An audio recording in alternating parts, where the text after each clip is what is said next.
Friends, over the course of this podcast, you would know that history sometimes turns on three important B words. But breezes and boners aren't to blame in the coming episode, though booze does make an appearance. Plantagenet England is about to get very messy, and in this week's bonus episode, I'll be zooming in on a vividly written letter from the period, reflecting on England's descent into mob rule.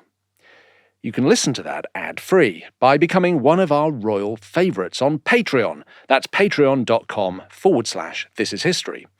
Plus all that other fun stuff. Chat rooms, updates from me, and all episodes available to watch on video. But for now, it's time to meet that mob.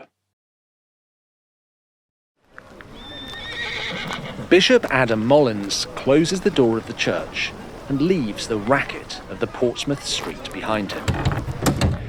It's been a long day. Portsmouth, a military town on England's south coast, is heaving with English sailors and soldiers getting ready to head out to Normandy, or what little England has left of it. As of today, January the 9th, 1450, that's not much. For a long time, Molins has served the Plantagenet King Henry VI as a money man and diplomat, which hasn't been the easiest job, to say the least. Last month, exhausted and feeling his age, he retired from government duties. Today is supposed to be his last job before he heads off on a pilgrimage. But it's gone about as well as every other day in the last 10 years. Molins was asked to pay some of the soldiers waiting to go to Normandy, but when he met them to hand out their wages, they cut up rough. Some of them quibbled the amount. That turned into a pile-on, with him copping the blame for the disastrous military situation across the Channel, which has seen England give away Maine and lose huge swathes of Normandy. He had to make a sharp exit before things got really nasty. Still, at least now he's done that job, he can start looking forward to his pilgrimage. A commotion at the church door breaks Molins out of his brief moment of peace. He gets up to see what's happening, but he barely has time to stand before they're swarming in. He recognises faces from earlier, soldiers and sailors. They're yelling stuff about money and France, and the whole lot of idiots in charge being corrupt. Then, it's all just noise. The mob take hold of Molins, drag him out of the church, and bundle him down to the seafront. As a chronicler later puts it, with boisterous language, they fell on him and cruelly killed him there. For years, Molins has been a central figure in the government of Henry VI, an experienced diplomat and a senior bishop, a key ally of the power broker nobleman William de la Pole, Duke of Suffolk. Now, his body lies broken on the seashore, a victim of mob justice as England's public order falls apart. As 1450 unfolds, the body count is only going to rise. I'm Dan Jones, and from Sony Music Entertainment, this is History. Season 9 of A Dynasty to Die For, Episode 7, Cade's Rebellion. One of the questions I get asked a lot when I'm out and about doing book tours and such like is, as a historian, if you had a time machine, what year would you go back to? I always find that question a bit tricky to answer. Are we talking about a time I'd like to be alive? Like an age in which to set up a second home? Or are we just talking about dipping in to bear witness, on the understanding that the time machine is definitely a return journey, not a one-way ticket? I have different answers to those two versions of the question. If you want to hear them, jump on our bonus episode this week, and if you want to offer up your choices, our royal favourites on Patreon are going to be discussing it. Sign up at patreon.com/thisishistory. For now, though, let me just say that under no circumstances whatever would I want to be in my magic time-travelling phone box on my way to the year 1450. Because, in the billboard chart of totally terrible years when bad things happened in England, 1450 is definitely flirting with the top 10. At least, it is if you're a member of the useless King Henry VI's government. In case you've been dozing through the first half of this season, let's do a quick recap. Henry VI, who just turned 28 years old, is a hapless, vapid buffoon with about as much charisma as an HB pencil. Throughout his long minority and adult reign, he's been totally dependent on other people to do his governing for him. To begin with, it was his uncles, Cardinal Beaufort and Humphrey, Duke of Gloucester. Both of them are now dead. Beaufort of natural causes, and Gloucester, well, who knows? Popular opinion holds that he was murdered with Henry's loose connivance at the Bury Parliament in 1447. In their place, the man with his hand on the tiller of the leaky ship of state has been the Duke of Suffolk. His master plan for getting England out of the 100 Years' War was to marry Henry to a French princess and then start giving back French lands. This hasn't proven enormously popular with the great English public, surprisingly enough, because giving up a bit of hard-won French land has just encouraged the French king, Charles VII, to start helping himself to the rest. The whole house of cards is now tumbling down. French soldiers are rampant in Normandy. No one in England seems able to stop the rot, and the hunt is on for people to blame.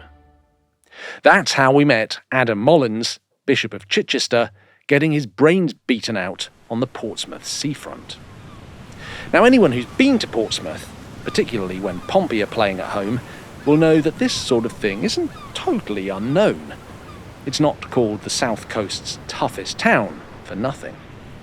It was rough in Molins' day too, but his murder is a sign of just how angry the English people are with their government. And Molins' scalp isn't squashing the nation's collective beef with the higher-ups. In the weeks leading up to Molins' death, there have been protests and riots in Kent and London. Parliament is gripped by a mood of crisis. Less than 2 weeks after Molins dies, the Duke of Suffolk is forced to stand up in Parliament and give a speech defending his job. The argument he falls back on is that it's hardly been him on his own running the shit show. Plenty of other nobles have had a hand in government. He doesn't see why he should eat all of the blame. But that's not enough for the irate Commons in Parliament. They want a scapegoat for all England's problems. And since attacking Henry VI is off the menu, Suffolk is going to have to do. After a week of getting barracked in Parliament, the other lords convince Henry VI that his man is going to have to go to the Tower of London to answer for treason. The rumour mill has delivered. Molins allegedly used his dying breath to accuse Suffolk of having been to blame for everything. Another story goes around that Suffolk has been conniving with Charles VII, not only to give up all the French lands, but also to help him invade England. There are plenty of accusations of financial mismanagement too. In March, Suffolk is brought out of the Tower to answer the charges. Most of them he's able to deflect. Whatever faults the guy has, he isn't planning to help the French take over England. But there's enough hostility and enough substance to the lesser charges to ensure that he's sacked and sentenced to 5 years' banishment from the realm. His goodbye is set for May 1st, 1450. As Suffolk prepares to leave England, he draws up one of the most poignant documents in late medieval English history. It's a letter to his 8-year-old son John, in which he advises him to be a good man, obey God, take good advice from trustworthy friends, and hope to escape unscathed from all the great tempests and troubles of this wretched world. Remember, if you want to hear more about that letter, listen to this week's bonus episode. As Suffolk writes this letter, you have to wonder whether he's expecting the worst. And if he's not, he should be. On May the 1st, he boards a ship headed to Flanders to begin his banishment. But the next day, while he's at sea, a ship called the Nicholas of the Tower intercepts his vessel. The crew storm aboard, snatch Suffolk, and put him through a mock trial. Then they behead him on the deck with a rusty sword. His body is dumped on the shore and is found on the beach near Dover. Next to it is a pole on which is impaled his head. Whatever anyone thinks or thought of Suffolk, it's clear that the wheels are coming off English politics. Normandy is all but gone. At home, the government has lost control, and the bodies are piling up. One corpse of a royal councillor butchered and left on a beach is bad luck. Two is starting to look like carelessness. The Plantagenet realm is sliding into mob rule, and it's not at all clear whether chaos is going to end.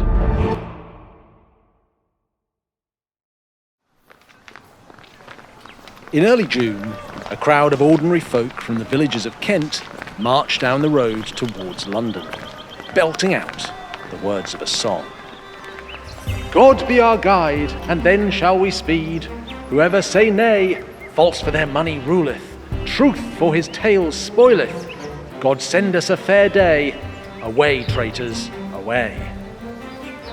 All right, so it's probably not going to go viral on TikTok in 2026, but with England spiralling into uproar, it's certainly the summer anthem of 1450.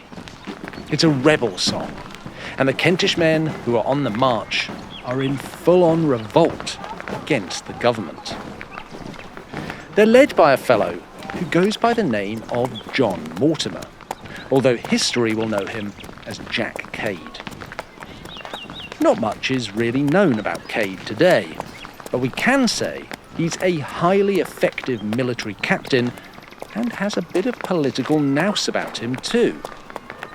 He's chosen the alias of John Mortimer to try and imply that he's associated with the king's relative, Richard, Duke of York, who has the blood of the Mortimer family in his veins. That isn't true. Cade has nothing to do with York, but you know what they say, kids. Fake it till you make it. By the middle of June, the place Cade has made it to is Blackheath, just outside London. Keen-eared listeners will know that in 1381, that was where the rebels of the Peasants' Revolt also camped. Go back and listen to Season 7, Episode 3, if you want to remind yourself how that went down. Like the rebels of 1381, Cade's mob is hyped up on righteous anger. They're determined to get to London and serve some vengeance on the ministers they blame for running the country into the ground. Unlike the rebels of 1381, Cade has a serious political manifesto that goes beyond equal rights and kill all enemies of the revolution. When Shakespeare later reimagines Cade's rebellion, he'll make Cade something of a crude buffoon. But in fact, the real Cade has thought carefully about the political reforms he wants. He wants official reassurance that the men of Kent aren't going to be blamed for Suffolk's grisly abduction and murder, even though the Duke of Suffolk's body was found on the beach in Dover in Kent. Cade also repeats a general complaint that the king has been misled by his advisors into granting away too much royal land. Popular wisdom holds that this is why the crown is so short on cash, and it's become trendy to call for an act of resumption. In other words, the king should pass a law taking back any land he's granted out, so that he can reclaim the revenues. There are other complaints about the inadequacy of the king's councillors, obstructions to the justice system, and problems with tax and parliamentary elections. And there's a shout-out to Richard, Duke of York. The rebels say he should be brought home from Ireland and installed as a royal advisor. It's a sophisticated political shopping list for a peasant rebellion, and it shows just how much the ordinary people of England have been drawn into the political world since the first Peasants' Revolt of 1381. But it would all be hot air and bluster were it not for the fact that the rebels are up in arms and on the march. By late June, Cade is knocking on the gates of London. Inside London, in Henry's inner sanctum, it's less keep calm and carry on, and more crap our pants and run away. I mean that almost literally. On June the 25th, the Royal Council lose their nerve and decide to flee London. Henry and a group of his close councillors ride off as fast as they can to the Midlands, where they set up emergency camp in Kenilworth Castle. A few stay behind to keep an eye on things from the Tower of London. We should note that Queen Margaret also has enough bottle to stay near London. She sits tight in her manor in Greenwich. When news of the king legging it gets out, the rebels get even more confident.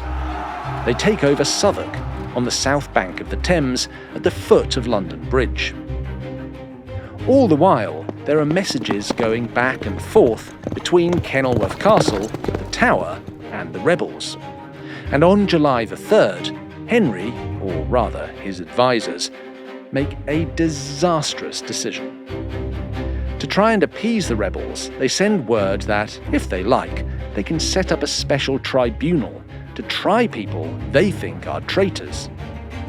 All the rebels need to do is get into London, and they'll be able to start the witch hunt. It's time to storm the city gates.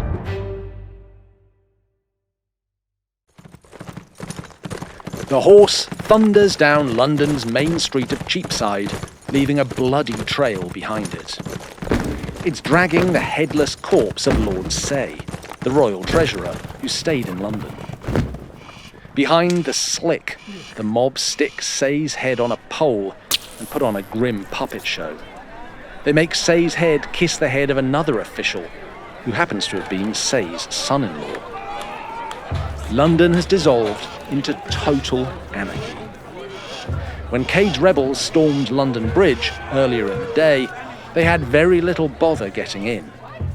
The ropes holding the drawbridge were cut, and a London militia who tried to block the bridge were overwhelmed. So now the rebels own the streets. Cade has been holding his kangaroo court at the Guildhall, forcing the mayor and aldermen of the city to sit in judgment on any royal officials the rebels can find. The chopping block is overworked. For the next 2 days, London remains in uproar. As well as retribution on so-called traitors, there's a lot of generalised looting, drunkenness and mayhem. Only on July the 5th do the mayor and aldermen, freed from their duty of signing off death notes, manage to cobble together a new militia of loyal Londoners who don't want to see their city burned to the ground. By evening, they manage to drive a mass of the rebels back to London Bridge, where a full-on battle breaks out. As the setting sun glints over the River Thames, the water goes frothy. Men are forced back onto the bridge and thrown off. Cade has tried to boost his own numbers for the battle by throwing open the doors of one of the city's biggest prisons, the Marshalsea. Somehow, the city militia wins the day. They drive the rebels out of the bridge and lock the city gates. Then, the Archbishop of Canterbury persuades the rebels still in the city to disperse by offering pardons to anyone who packs up and goes home. Cade survives the battle and legs it back to Kent, carrying a whole load of plunder. But he's now pretty much the most famous, or notorious, man in England, and there's a bounty of 1,000 marks on his head. He goes on the run, but it's only a few days before his luck peters out. He's down in Sussex when a search party tracks him down. There's a skirmish, and Cade is badly wounded and taken captive. He doesn't survive the journey to London to face justice, but his dead body is put on trial and executed, beheaded before his corpse is dragged around London streets. Finally, he's chopped into portions and sent to various parts of Kent to show what happens to insurgents in the end. Judicial commissions follow behind, hunting out more rebels and hanging them. Cade's rebellion finishes the same way as the Peasants' Revolt all those years before, with order restored and the rebels punished. But it's shown the depth of disaffection in England for the government of Henry VI and the mismanagement of the war. 1450 has also seen the Duke of Suffolk leave the stage, leaving royal government quite literally headless. So as the flames of rebellion are stamped out, there are a lot of questions about what happens next. It doesn't look like Henry VI is going to shape up and get a grip on his realm anytime soon. Someone else needs to step up.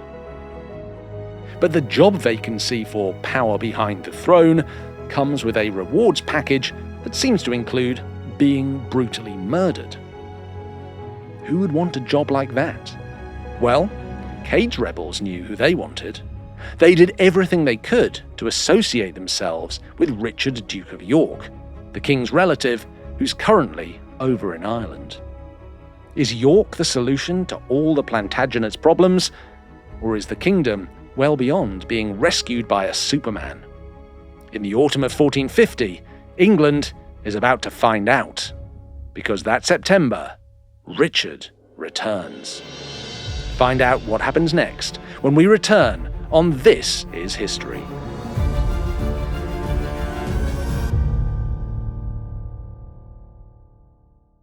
Well, another day, another headless noble. Tell me something I don't know about medieval justice. Actually, that's where you can come in. Royal favourites, I want to know, if you were in charge of London's special tribunal of 1450, how would you deal with traitors? Let me know on patreon.com/thisishistory, and please, don't come for me head.